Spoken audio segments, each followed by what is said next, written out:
महाराष्ट्र के जिले धाराशिव से एक हैरानकुन और फिल्मी अंदाज की डकैती की वारदात सामने आई है, जिसने सोशल मीडिया पर हलचल मचा दी है। वायरल वीडियो में कुछ अफराद एक चलते हुए ट्रक पर चढ़कर सामान चुराते नजर आ रहे हैं। यह वाकया न सिर्फ सनसनीखेज है, बल्कि कानून नाफिज करने वाले इदारों के लिए भी एक चैलेंज बन गया है।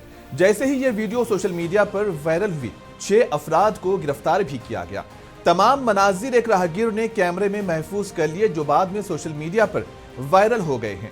वारदात की वीडियो देखकर अवाम ने हैरत और गुस्से का इजहार किया है।